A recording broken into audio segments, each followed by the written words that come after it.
Praise the Lord, everyone. Praise the Lord. Hallelujah. Thank you, Jesus. प्रभु को महिमा आज के इस समय तक संभालने के लिए सारा जलाल इज्जत खुदा यीशु मसीह को, जिस आयत ने आज उभारा आत्मा में, और ताकि हम भाई बहन आपस में अपनी ज़िंदगी को और बेहतर तरीके से इस कलाम रूपी आईने में देख सकें, वो आपको मिलेगी सेकेंड तिमुथियुस, दूसरा तिमुथियुस उसका 4 अध्याय और उसकी एक छोटी सी आयत है, मगर बहुत से लोग उसको इसी गौर भी नहीं करते हैं शायद, मगर बहुत ही गहरी आयत है ये। बड़ी पेनफुल स्टेटमेंट है पॉल की, जो तिमुथियुस को अपने सेकंड खत में लिखते हुए कह रहा है। और उसकी 4 की सेकंड तिमुथियुस उसका 4 की 9th वर्स में ऐसा लिखा है। तिमुथियुस को सेकंड खत लिखते हुए बड़े दर्द भर तरीके से पौलुस इसको लिख रहा है। उसमें लिखा है, मेरे पास शीघ्र आने का प्रयत्न कर, मेरे पास जल्द आने की कोशिश कर, जल्द से जल्द मेरे पास आ जा। लिखा है सारे, मेरे पास शीघ्र आने का प्रयत्न कर, क्योंकि और इस दर्द के पीछे और उसको जल्दी बुलाने के पीछे एक खास कारण है। क्योंकि लिखा है, और उसकी 10वीं आयत में इसका खुलासा लिख रहा है, क्या क्या, मेरे पास शीघ्र आने का प्रयत्न कर, क्योंकि देमास ने इस संसार को प्रिय जानकर मुझे छोड़ दिया है और थिस्सलुनीक को चला गया है। आप सोचिए, पौलुस जैसा आदमी इस दर्द भरी स्टेटमेंट को तिमुथियुस को लिख रहा है, और आने वाले हम सब विश्वासी जो हैं उनके लिए भी एक बहुत बड़ा सबक और बहुत बड़ा लेसन है कि आप शायद बहुत से लोग देमास को जानते भी नहीं है। क्या लोगों से पूछो देमास के बारे में सुना? तो नहीं, मगर आप उसकी पौलुस की बहुत सी पत्री को उठा के देखेंगे, कुरिन्थियों के नाम, इफिसियों के नाम और बहुत सी जगहों में वो लास्ट में अपने खतों में लिखते हुए कह रहा है कि मेरे सहकर्मी देमास का तुम्हें नमस्कार, वो भी उसका भी अभिवादन, उसको तीतुस का नमस्कार, तिमुथियुस का नमस्कार। ये कुछ ऐसे सहकर्मी थे जो सालों साल उसके साथ रहे। मगर बड़ी पेनफुल स्टेटमेंट को यहाँ सेकेंड तिमुथियुस में पॉल खुद लिखता हुआ कह रहा है कि तिमुथियुस जल्दी से मेरे पास आने का प्रयत्न कर, कोशिश कर, जल्दी आ जाए, क्योंकि देमास जो मेरा सहकर्मी था, जो यकीन नहीं, देमास वो शख्स था जो सालों साल पौलुस जैसे शख्स के साथ ऐसे डेडिकेटेड, खुदा के लिए किसी भी हद तक जाने वाले ऐसे शख्स के साथ ही हमेशा रहा। मगर बड़ी अजीब सी बात है कि लिखा है, और इसका रीज़न क्या है कि उस पौलुस को क्यों छोड़ के चला गया पता? उसमें लिखा है, संसार को प्रिय जानकर। दोनों में से चुनाव करने की जगह उसने पौलुस के साथ उस पेनफुल मिनिस्ट्री और खुदा के कामों को करने की जगह संसार की चकाचौंध और संसार का लोभ और लालच ने उसको खींच लिया। ये देमास ही नहीं, हर एक विश्वासी जो मसीह में है उसके पर ये चैलेंज है, उसके पर ये बड़ी चुनौती है, उसका रोज ये टेस्ट हो रहा है कि संसार उसको अपनी तरफ खींच रहा है। इसलिए रोमी 12:2 में लिखते हुए पौलुस कहता है, संसार के सदस्य मत बनो। संसार ये सिर्फ दुनिया के लोगों की भीड़ को देख के आप संसार नहीं कर सकते। संसार एक ऐसा सिस्टम है, ऐसा एक मैग्नेट है, ऐसा अट्रैक्शन है जो परमेश्वर से आपको दूर ले जाने के लिए रोज शैतान के द्वारा इस तरीके से चलाया जाता है कि आप किसी भी तरीके से इस चकाचौंध, इस वैभव और इस संसार की अभिलाषा और फ्लैश के डिज़ायर्स को पूरा करने के लिए संसार का जो प्रलोभन, जो इन्विटेशंस, जो एंटाइसमेंट आ रहा है, उसको सुनकर खुदा की आवाज़ को दरकिनार करके उन बातों में शामिल होने के लिए अपने आप को समर्पित कर दें। This is the challenge for every single believer.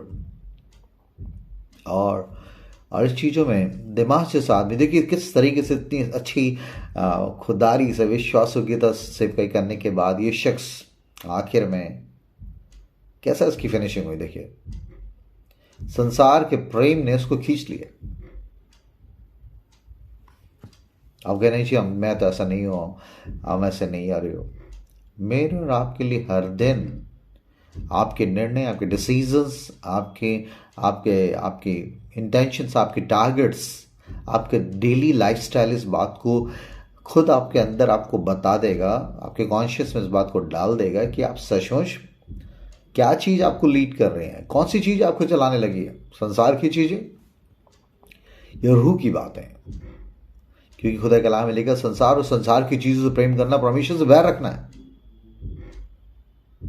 और देखिए मैं और आप इसी संसार में हैं, और संसार की वो तमाम चीज़ें दो अन्य जाति जो परमेश्वर को नहीं जानते या परमेश्वर से अलग हैं, वो तो इन्हीं चीज़ों में बस अपने जीवन को बिता रहे हैं। यही संसार हमारा घर है और यही सब कुछ, रोटी कपड़े मकान की आपाधापी और इसी चीज़ों में एक गफलत में सोए हुए हैं। और तो और बहुत से विश्वासी जो अच्छी तरीके से आत्मा में शुरू करके शरीर में खत्म करने जा रहे हैं। और गलतियों में लिखता हूँ पौलुस कहता, क्या तुम आत्मा से शुरू करके शरीर में खत्म करोगे? आज मेरा आपके लिए एक बहुत बड़ा सबक है दिमाग की लाइफ कि किस तरीके से इस आदमी ने, देखिए किस हद कैसे चला गया बंदा। संसार ने इसको खींच लिया, संसार के प्रेम ने, उसके आकर्षण ने इसको अपनी तरफ खींच लिया। और ये पौलुस जैसे आदमी जैसे रोल मॉडल के रूप में था उसके सामने, तो मसीह के लिए किस हद तक जाने के लिए, जिसके लिए जीना मेरे लिए मसीह, मर जाना नफा, ऐसे आदमी के साथ रहकर इतने सालों से कई करने के बाद किस हद तक ये बंदा, हो सकता है कि पौलुस की बातें पहले भी खुदा के रूह ने बताई और हो सकता है इसने बार बार पौलुस ने समझाने की कोशिश करी होती, माजी तो ठीक नहीं कर रहा है, कुछ चीज़ों को देख उसने आत्मा में समझने के बाद, मगर धीरे धीरे ये आदमी उन तमाम बातों को दरकिनार करते हुए उनको बिना और उसको अपने लाइफ में एक्सेप्ट किए बिना, उसको करेक्शंस को लिए बिना, ये बंदा आखिर में संसार की तरफ ही मुड़ गया। आज मेरे आपके लिए भी यही है। मुझे नहीं मालूम आप कितने सालों से मसीह में हैं, कब से, थोड़े समय से आए हैं, बड़े समय से आए, ऐसा मतलब नहीं है, मगर डेली मिरर आपके ऊपर भी यही मेंटली, इमोशनली, फाइनेंशियली और हर तरीके से, ऐसे ग्लोरियस तरीके से, एक झूठी ग्लोरी भी है, शैतान एक बहुत ग्लोरियस ज्योति में स्वर्गदूत के रूप में आता है। और उसके पास के जो इन्विटेशंस हैं, निमंत्रण हैं, वो इतना फैसिनेट करने वाले, इतने ललचाने वाले, इतने लुभाने वाले हैं। तभी वो यीशु मसीह के पास पहुंच गया। आप विश्वास करें, आपने पढ़ा होगा मत्ती में लिखा कि वो यीशु मसीह के पास पहुंच गया और उनको इन्हीं चीज़ों से, संसार की सारा वैभव और सब चीज़ों को दिखाया। उसने कहा ये सब मुझे दिया गया और मैं जैसे चाहूँ उसे दे देता हूँ, सिर्फ तू दंडवत कर ले। दंडवत कर ले मतलब मेरी बातों में सहमति कर ले, और ये संसार की सारी चीज़ें मुझे देगी।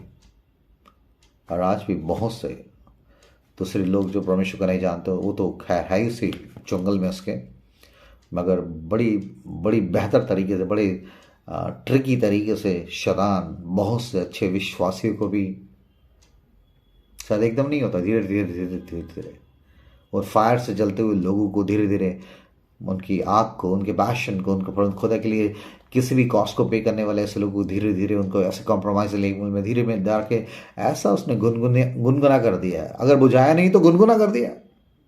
और खुदा कलाम में लिखा है कि जिस कलीसिया के लिए लिखा है कि तू ना तो ठंडा है ना गर्म है, क्योंकि तू गुनगुना मैं तुझे अपने मुंह से उगल दूंगा। तो आपका गुनगुना रहना भी आपको, you going to be disqualified from the race of heaven. और संसार का प्रेम और शैतान इस तरीके से, उसे मालूम है कि अगर मैं इसके जीवन से विश्वास को नहीं चुरा पाऊंगा, मसीह की प्रभुता को नहीं चुरा पाऊंगा, तो मैं उसके प्रभु होने से इनकार करने से रोकने की जगह मैं इसको दूसरे अट्रैक्शन में, दूसरी जगह में ऐसी बीच वाली रास्ता में ले आऊंगा। ना ये मसीह में रहेगा ना संसार में रहेगा, और इस बीच में ही झूलता रहेगा। और इस गुनगुनेपन में यकीनन परमेश्वर, क्योंकि परमेश्वर jealous, he is jealous God, उसने कहा मुझसे छोड़कर जो किसी चीज़ से प्रेम न करना।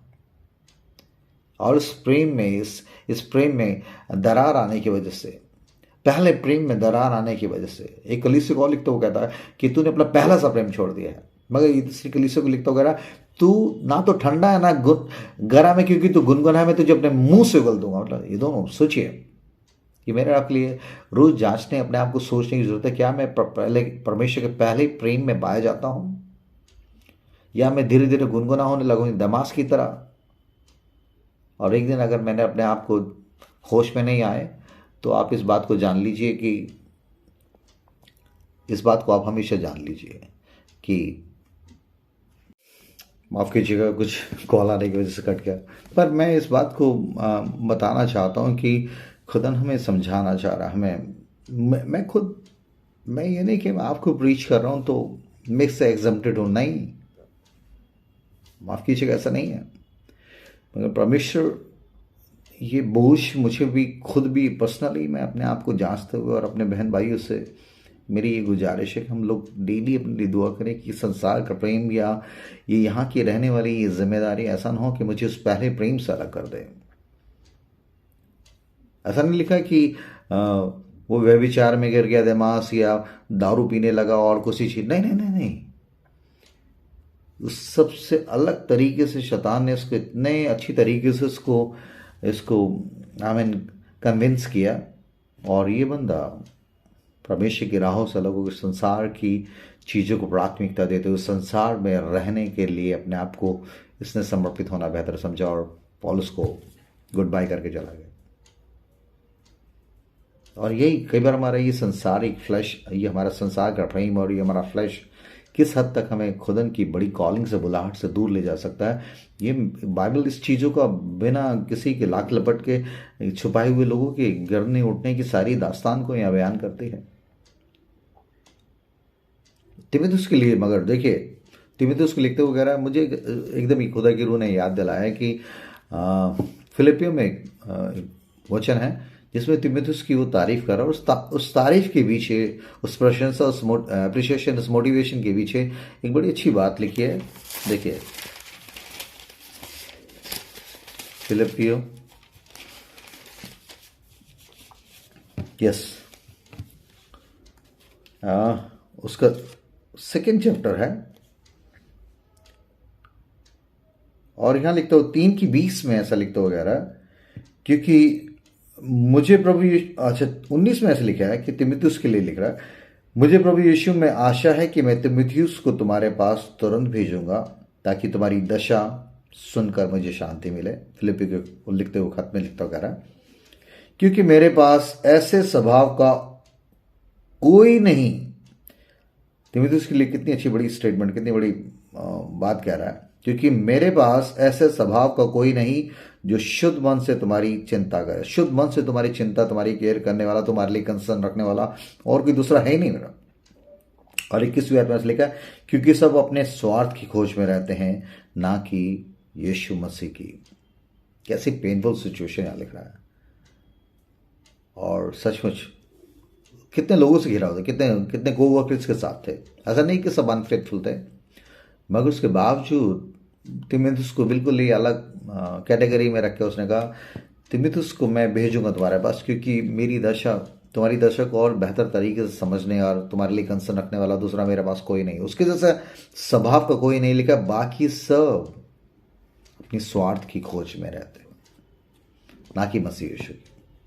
तो मेरा आपके लिए भी चैलेंज, हर एक विश्वासी जो यीशु मसीह से मिलने के लिए तैयारी में है, क्या मेरा आप अपने सिर्फ सेल्फिशनेस का मतलब होता है आदमी अपने बारे में सोचते हुए परमेश्वर की आवाज को और परमेश्वर के काम को बिल्कुल ठंडे बस्ते में डाल देता।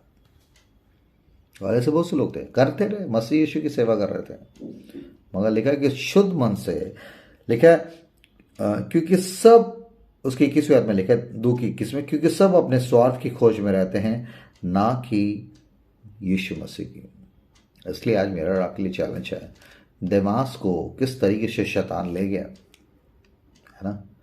वो गेजी, जैसे सोचिए, गेजी को देख लीजिए, किस तरह से एलिशा के साथ रहने के बाद, इतने सालों रहने के बाद, यकीनन एलिया का अभिषेक एलिशा पर, एलिशा के बाद गेजी भी इस चेन को बहुत बेहतर तरीके से खुदा के कामों, उसके राज्य को बढ़ाने के लिए इस्तेमाल कर सकता था, मगर थोड़ी सी लालच ने उसे किस तरीके से उस बड़ी रूहानी दौड़ से वंचित कर दिया, बल्कि नामान का कोड़ उसके खानदान पे आ गया।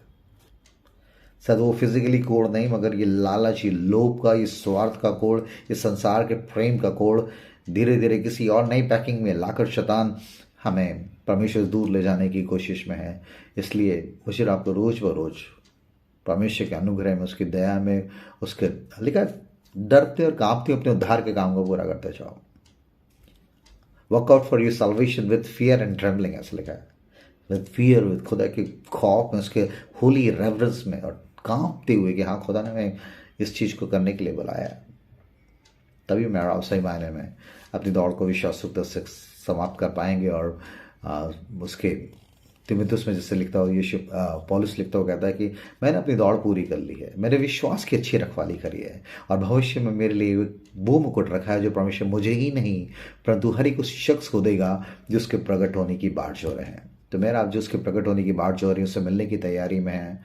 मुझे और आपको देमास जैसे और तिमुथियुस जैसे ऐसे कैरेक्टर्स के बीच में से चुनाव करना है कि हम किस पाले में खड़े होंगे, और रोज बरोज सही मायने में संसार के प्रेम से अपने आप को बचा रहे। संसार का प्रेम एक इतना इतना इतना अट्रैक्टिव है, इतना फैसिनेटिंग है कि अच्छे अच्छे लोगों को लेके चला गया, अच्छे अच्छे को। तो मैं आप इस बात को हल्का ना जाने, और परमेश्वर चाहता है कि मैं आप एक नई तरीके से परमेश्वर के खौफ में अपने जीवन को शुरुआत करें और संसार के प्रेम से अपने आप को बचा रखें। God bless you so much.